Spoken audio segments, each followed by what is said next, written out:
Deniz kaplumbağaları dünyanın en eski denizcilerindendir ve ortalama 150 milyon yıldır nehirlerde, denizlerde ve okyanuslarda yüzüyorlar. Yani buralar bizlerden çok öncelerden de onlarındı. Hatta bir 50 milyon yıl daha geriye gidersek hepsi dinozorlardan bile çok daha önce ormanlarda, karalarda dolaşıyorlardı. Ve tabii o zamanlar kabukları da yoktu. Kertenkele gibiydiler. Dinozorların gelmeye başlamasıyla da birçoğu denize kaçtı. Bu evrimin çok akıllıca bir hamlesiydi. Dinozorların yok olmasından sonra bile onların hayatta kalmasını sağlayacaktı. Tabii ki dinozorların yok oluşu sonrası hayatta kalan sadece onlar değildi. Köpek balıkları gibi doğal düşmanları da hayatta kalmayı başarmıştı. Aradan geçen 200 milyon yıl kaplumbağalara köpek balıklarından korunmalarına yardımcı olacak olan zırhı sağlamayı da başarmıştı. Ve artık dev köpek balıklarına karşı koyabilecekleri bir zırha sahiptiler. Bilinen en eski deniz kaplumbağası yaklaşık 120 milyon yıl önce yaşayan Desmotoslis padilla'dır. Bulunan en eski fosil kendisine aittir. Bu kaplumbağa ortalama 2 metre uzunluğundaydı. Modern deniz kaplumbağaların üst kabuğu ve palet gibi kolları dahil belirgin olabilecek tüm özelliklere sahipti. Günümüzde ise sürüngenler sınıfına dahil 8 deniz kaplumbağası türü yaşıyor. Akdeniz kumsallarına yuva yapan bütün deniz kaplumbağalarına popüler olduğu için genel olarak caretta caretta deme eğilimindeyiz. Yani caretta ismi ülkemizde deniz kaplumbağalarının hepsinin genel adını almış durumda. Ama aslında caretta caretta dediğimizde bilimsel olarak kastedilen tür adi veya iribaş deniz kaplumbağasıdır. Bir kaplumbağaya adi adını vermek de biraz şey olmuş falan diyebilirsiniz. Haklısınız. Ama Türkçe'de diğer anlamı olan sıradan manasına gelen bir isim bu. Ama yine de video boyunca ben iribaş demeyi tercih ediyorum. Akdeniz'de yuva yapan iki tür deniz kaplumbağası var. Biri caretta caretta yani iribaş deniz kaplumbağası, diğeri ise Selonia midas yani yeşil deniz kaplumbağasıdır. Bunların dışında Akdeniz'de olduğu bilinen türler Dermocelis coreaceae yani deri sırtlı deniz kaplumbağası, Lepidocelis kempi yani gündüz yuvalayan kaplumbağa ve Enteropecelis imbricata yani atmaca gagalı kaplumbağadır. Dünyadaki diğer 3 türü ise Avustralya'ya özgü endemik bir tür olan Natador depressus yani düz kabuklu kaplumbağa, Pasifik, Atlantik ve Hint okyanuslarının tropik bölgelerinde yaşayan Lepidocoelis olivsia yani zeytin yeşilli kaplumbağa ve son olarak da Kuzey ve Güney Amerika'nın batı sahillerinde yaşayan Selonia agassiz yani siyah kaplumbağa oluşturur. Selonia agassiz yani siyah kaplumbağa Selonia midas'ın yani yeşil kaplumbağanın rengi siyah olan bir alt türü olarak kabul edilir ve Galapagos yeşil kaplumbağası olarak da bilinir. Dünya genelinde 60 bin tane olduğu düşünülen iribaş deniz kaplumbağasının 2000'i, 200 bin civarında olduğu düşünülen yeşil kaplumbağanın ise 500 yetişkin dişisinin Akdeniz'de yaşadığı tahmin ediliyor. Diğer 3 türün ise sadece beslenmek amacıyla veya yanlışlıkla Akdeniz'e girip çıktığı düşünülüyor. Deniz kaplumbağalarının beslenmelerini genel olarak 3 grupta toplayabiliriz. İribaş ve yeşil deniz kaplumbağalarının yavruları büyüyene kadar plankton ve küçük böceklerle beslenmeyi seviyorlar. Ama büyüdükçe iribaşlar çoğunlukla etçil, yeşil deniz kaplumbağaları ise otçul bir şekilde beslenmeye başlıyorlar. Birinci grubun yemek menülerini böcekler, planktonlar, karıncalar, sinekler, bitki çekirgeleri, küçük su yüzeyinde yüzen canlılar ve balık yumurtaları oluşturuyor diyebiliriz. İkinci gruptaki menüyü ise direkt denizde yaşayan hayvanlar, yengeçler, balıklar, kabuklu deniz hayvanları, midye ve deniz anaları oluşturuyor. Son menü ise daha çok vejetaryen bir listeyi kapsıyor diyebilirim. Çoğunlukla deniz bitkileri, deniz algleri ve deniz marullarından oluşuyor. Sırtlarına yerleştirilen bir uydu verici ile kaplumbağaların beslenme ortamları ve seyahat rotaları belirlenebiliyor. Bu şekilde izlenen bir dişinin İtalya'dan yola çıkıp Bodrum Muğla'ya kadar geldiği tespit edilmiş. Buna benzer çalışmalar ülkemizde de yapılıyor. Fakat çok daha fazlasına ihtiyacımızın olduğu bir gerçek.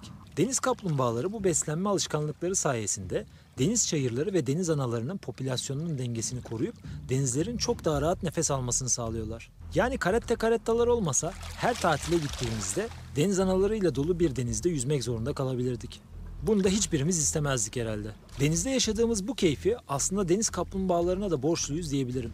Sanırım bu kadar bilgiden sonra akıllardaki soruya da geçmenin vakti geldi. Peki, caretta carettalar bizi yer mi? Hayır arkadaşlar, kaplumbağalar ne sizi yer ne de beni yer. Yani onların böyle bir amacı yok. Fakat onların bizimle oyun oynamak gibi bir amacı da yok.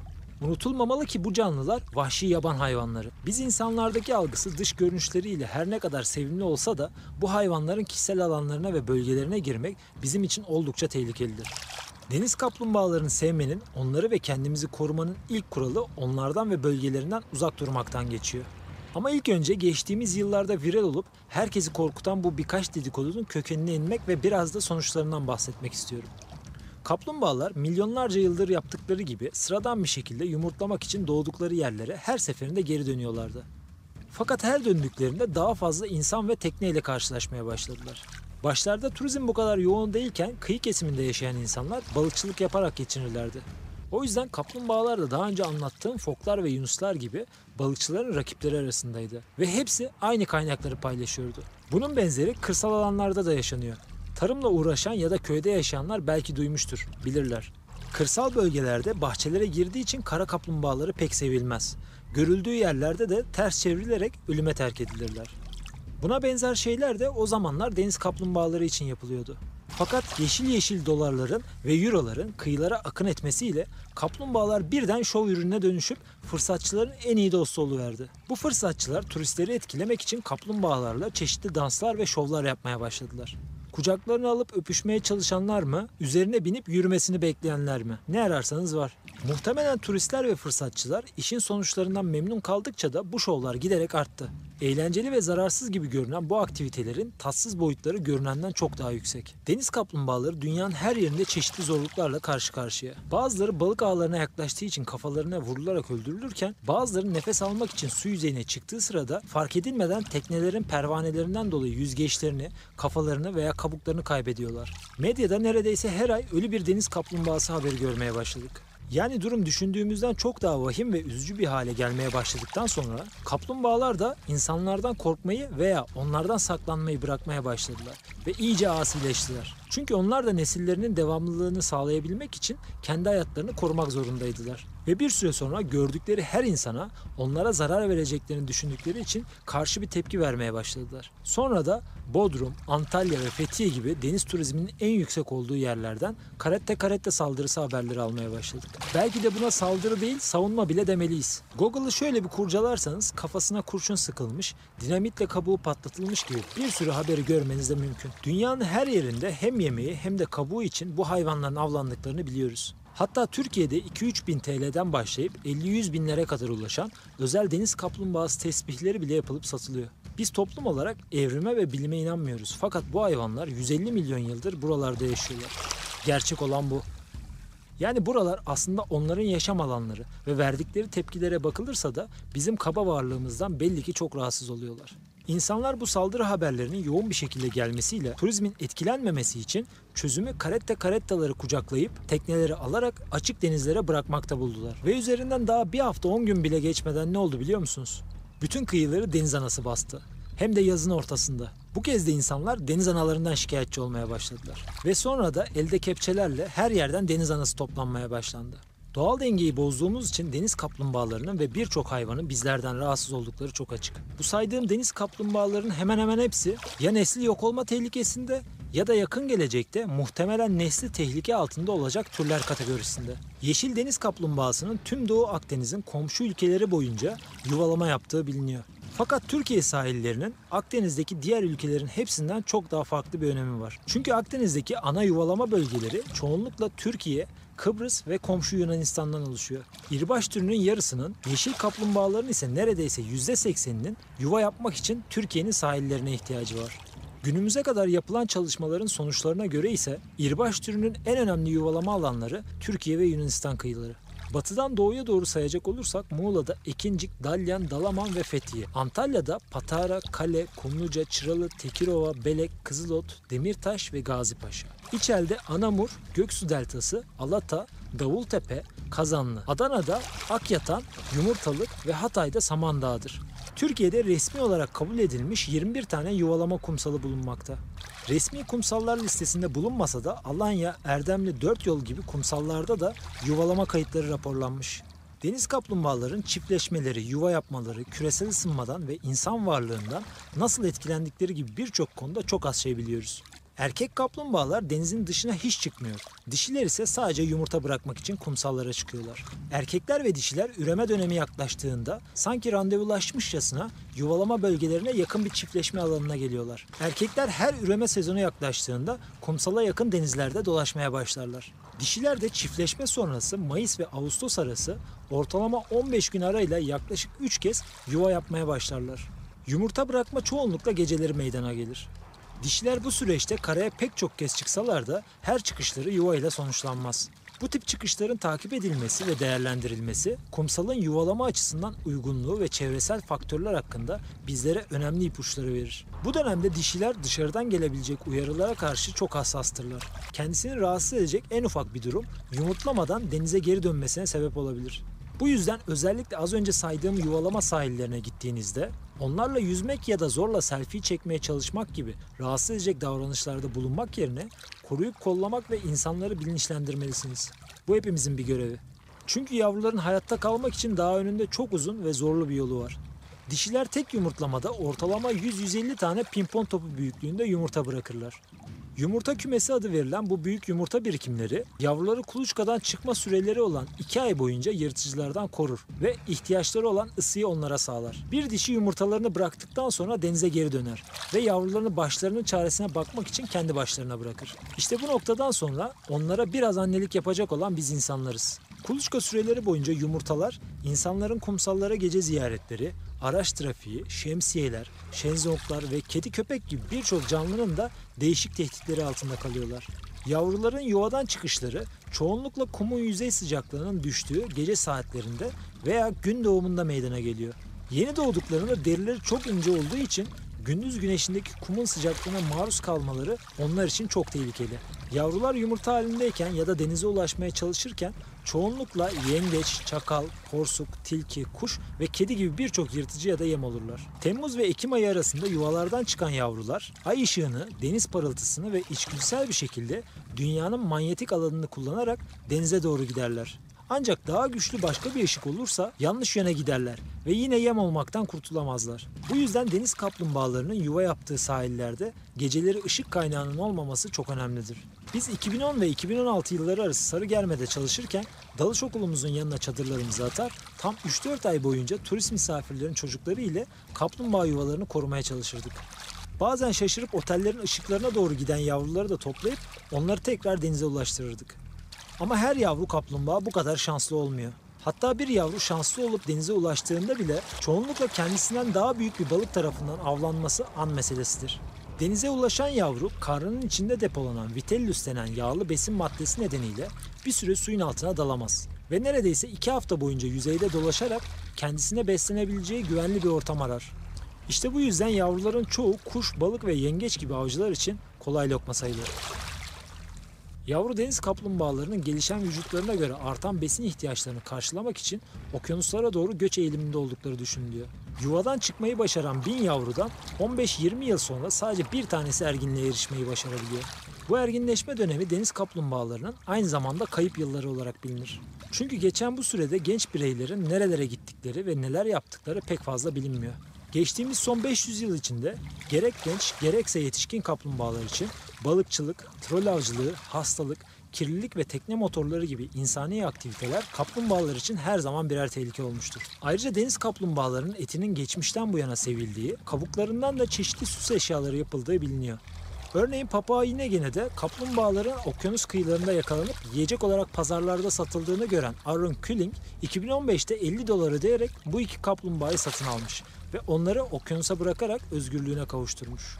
Daha önce de 8 başka kaplumbağa için aynı şeyi yapmış.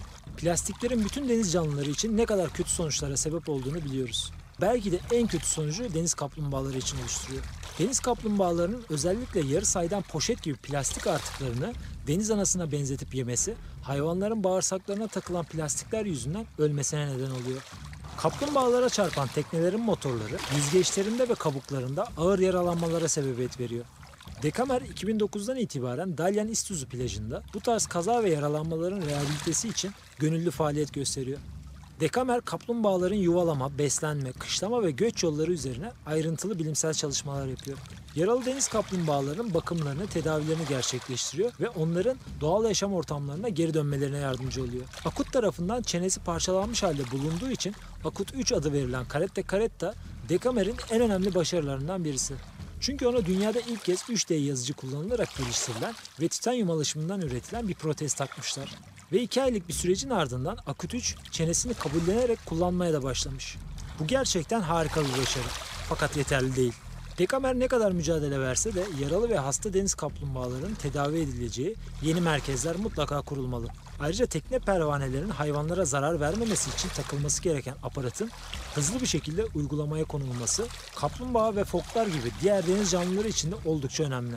Deniz kaplumbağaları sürüngendir. Ortalama 5 saat kadar suyun altında kalabilirler. Fakat nefes almak için yüzeye çıkamadıklarında boğulurlar. Dünyada her sene binlerce deniz kaplumbağası balık ağlarına, uzun mesafeli oltalara, trol ağlarına dolanarak ölüyorlar. Deniz kaplumbağalarının neslini tehdit eden bir diğer unsur ise insan kaynaklı küresel ısınma. Deniz kaplumbağaları insan ve çoğu omurgalı hayvanlarda olduğu gibi cinsiyet kromozomlarına sahip değildir. Sürüngenlerin çoğunda olduğu gibi deniz kaplumbağalarında da cinsiyet kromozomu bulunmuyor. Deniz kaplumbağaları sıcaklığa bağlı cinsiyet belirlemesi olarak bilinen durumun bir formuna sahiptir. Bu yüzden yavruların cinsiyetlerini belirleyen şey yuvaların sıcaklığıdır. Cinsiyet embriyonik gelişim sırasında kuluçka süresinin ortasında. Örneğin 60 günlük kuluçka süresinin 20-40 günleri arası gibi sürecinde belirlenmektedir. Yuva 32 derece ve üstü ise tüm yavrular dişi, 26 derece ve altı ise hepsi erkek. Eğer 29 derece civarında ise yarısının dişi, yarısının erkek olmasına sebep oluyor. Bu hayvanların cinsiyetleri sıcaklığa göre değişir. Özellikle yüksek sıcaklıklarda deniz kaplumbağaları dişi eğilimli hale geliyorlar. İlerleyen zamanlarda dişi popülasyonları böyle giderse ortalama %70-80 civarında dişi yavru çıkışı meydana gelmiş olacak. Bu da bir süre sonra tür neslinin tükenmesine neden olacak gibi görünüyor. Uzun yıllardır bilim insanları insan kaynaklı iklim değişikliği yüzünden bazı türlerin yok olmasına sebep olabileceği endişeleri taşıyordu. Endişelerin yersiz olmadığı Avustralya Queensland'ın en kuzeyindeki yeşil deniz kaplumbağalarında ortaya çıkan sonuçlar rahatlıkla görülebilir. Geçmişte de daha sıcak ve daha soğuk geçen yıllarda dişi erkek oranında farklılıklar oluşmuştu. Ancak 25 yaşına kadar eşleşmeyen bir tür olan deniz kaplumbağaları için farklılaşmalar birkaç yıl içerisinde dengelendiği sürece bu durum büyük bir sorun teşkil etmemişti. 2014 yılında yapılan ve bulguları Nature Climate Change'de yayımlanan bir araştırmada yeni yumurtadan çıkmış karettaların çoğunun dişi olduğu tespit edildi. Ancak o zamanlar nüfusun geleceğini uzun süre garanti altına alacak yeterli sayıda erkek vardı. Ne yazık ki Current Biology dergisinde yayımlanan çalışmanın bulguları, Büyük Bariyer Resifindeki soyu tükenmekte olan yeşil deniz kaplumbağalarının durumunun çok daha kritik olduğunu gösteriyor. Resifin güney ucunda yumurtadan çıkan kaplumbağaların %65 ile %69'unun dişi olduğu tespit edilmiş. Cook Dağı'nın kuzeyinde ise yetişkin yeşil deniz kaplumbağalarının %86 ile yeni yumurtadan çıkmış yavruların %99'unun dişi olduğu bildirilmiş. Bu başlı başına kocaman bir sorun. Çünkü bu şekilde giderse türün erkekleri azalacak ve bir süre sonra çiftleşecek erkek kaplumbağa bulamaz hale gelecekler. Bu da bir süre sonra bu türün sonunun gelmesi demek olabilir. Deniz kaplumbağaları milyonlarca yıllık süreç içerisinde birçok iklim değişikliğini tecrübe etti. Bu değişikliklerin hepsine uyum sağlayarak hayatta kalmayı da başardılar. Ancak şu anda dünyanın iklimi bu kaplumbağaların milyonlarca yıldır tecrübe ettiğinden çok daha hızlı bir şekilde değişiyor. Yüzde olarak Türkiye popülasyonu dünya popülasyonundan az bir kısmı gösteriyor gibi olabilir. Türkiye kumsallarına gelen her türün ve bireyin korunması ayrıca önemli. Çünkü her birey kendi doğduğu kumsalı yuva yapmak için kullanıyor. Ve Akdeniz popülasyonu tükenirse diğer bölgelerden buraya başka deniz kaplumbağalarının geleceği düşünülemez bile. İnsan eliyle yapılaşma haricinde deniz seviyesinin yükselmesi sonucu da küçük kumsallar yok olabilir, adalar küçülebilir ve kumsalların genel şekli de değişebilir. Bu durumda kaplumbağalar kumsal mı değiştirecek yoksa nesli bitene kadar o kumsala gelmeye devam mı edecekler? Hiçbirini bilmiyoruz. Tabii ki bunların tam tersi olup fırtına ve kötü hava koşulları kumsalların soğumasına da yol açabilir. Bu durumlara karşı yuvaların tespit edilmesi ve özellikle yuva yerlerinin değiştirilmesi büyük önem taşıyor. Bunun için su altında kalacak yuvaların daha güvenli yerlere taşınması, yuvaların kumsaldaki kuluçkalara transferi, kuluçkaların gölgelendirilmesi veya koruyucu kutularda yumurtaların geliştirilmesi gibi alternatif koruma yöntemleri geliştirmemiz gerekiyor. Deniz kaplumbağaları beslenme, kışlama ve yuvalama alanları arasında göç eden canlılardır. Bu nedenle deniz yaşamı için büyük öneme sahip olan deniz kaplumbağalarının sadece yuvalama alanlarını korumak da yeterli değil. Göç sırasında uğradıkları ve üreme dönemi dışında kalan dönemlerde hangi alanları, ülkeleri ziyaret ettiklerinin bilinmesi, o habitatların da korunması ve koruma önlemlerinin alınması dahi büyük önemler taşıyor. Oho Ege, bir sürü şey saydın, çok zor bunların hepsini aynı anda yapmak diyebilirsiniz. Fakat uydu izleme cihazları ile tespit edilip takip edilmeleri ve gerekli önlemlerin alınması artık çok zor işler değil. Eğer gerçekten istenirse yapılabilir. O yüzden bu tarz önemi çok büyük olan çalışmalara harcanacak paraları ve emekleri gözde çok büyütmeyip bir an evvel bu projelerde çalışacak doğru bilim insanlarına destekler verilerek çalışmalar başlanmalı. Onlara bizden başka yardım edecek hiç kimse yok. Unutmamalıyız ki bu duruma gelmelerinin asıl sorumlusu biz insanlarız. Eğer burası gibi